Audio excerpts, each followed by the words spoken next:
Hello friends, welcome to Take Two for this Wednesday the 13th of May 2020. I'm Jeannie. I'm so glad to be with you. I just want to correct something. Yesterday when I rewatched my Take Two, I realized I said March when it should have been May. So please forgive me for that. But it does have it tagged correctly on YouTube. But anyway, this is Take Two and I'm Jeannie. I really am glad that you decided to come along for the ride today. Well, this morning I was just going about my business and I found myself humming an old hymn. And it was, "On Christ the solid rock I stand, all other ground is sinking sand, all other ground is sinking sand." And it's an old hymn, an old Wesleyan hymn, and it's always been one of my favorites, but it got stuck in my head. Now, how many times has that happened to you, where something just gets stuck there and you cannot let it go?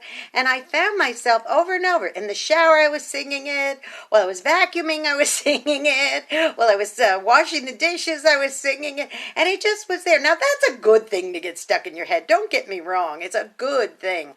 But how many times has a bad thing gotten stuck in your head and you just can't let that go either? I was thinking about a friend of mine who works as a checkout in a little local store here, and there was some kind of sale going on, and she was ringing customers up. All she was doing was ringing customers up, and a very irate customer got up to the register and said, "Where's the such and such and such?" and had the sale paper in her hand, and she was shaking it at her. Now, this was the last day of the sale that had been going on for a week. So she said, "Oh, I'm sorry, ma'am, but we're sold out." Well, this woman went berserk. I mean, it clearly states while supplies last. This particular thing, whatever it was, sold out after the first couple of days. So she had to say that a lot to people. "I'm sorry, ma'am, but it sold out." Well, this woman just blew up, started screaming, and said to my friend at the register, "Well, if this store didn't hire idiots like you, then this wouldn't happen." And she stormed out of the store.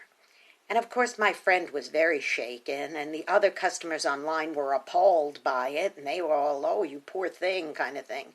And she had to let it go, for the rest of the shift. She finished her shift. She got home. She was very, very shook up by it. And this has been going on like 3 or 4 days now. And I talked to her this morning, and she said, "I just can't shake this. I simply can't get this out of my head that somebody did this to me." Now, that woman who screamed at her probably forgot about it 10 minutes later. But my poor friend at the register, she was the one who was hurting by it. She couldn't get it out of her head. And so I said to her, "This is really funny that you should talk about getting something out of your head, because all day long I've been singing 'On Christ the Solid Rock.'"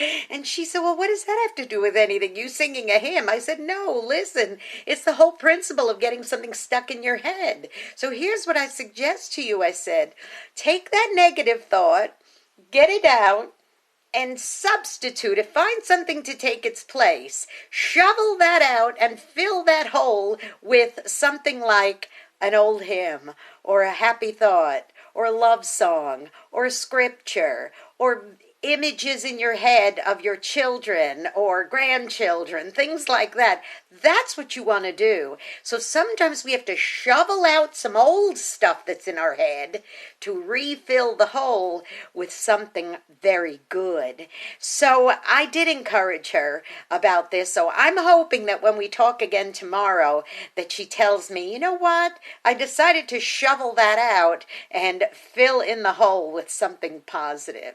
So get rid of the negative, fill it up with positive, okay? Now listen, go be a blessing to somebody today. You may end up being the only one who is. And don't forget to subscribe to my YouTube channel, Jeanne Sigler, JeanneSigler. Hit that notification bell. Hit that subscription. I will notify you every time I post another Take Two. And let me say this. Maybe there's a few subscriptions you need to get rid of and replace with this one. I hope so, because what I'm always trying to do is be positive. All right, you be blessed and have a great, you ready, hump day. Oh, and I do have to wish a very, very, very, very happy birthday to my very, very special friend, Tom Smith. Today is his birthday, and I hope it's a really, really good one. All right, you take care now, everybody. I'll see you tomorrow. Bye-bye.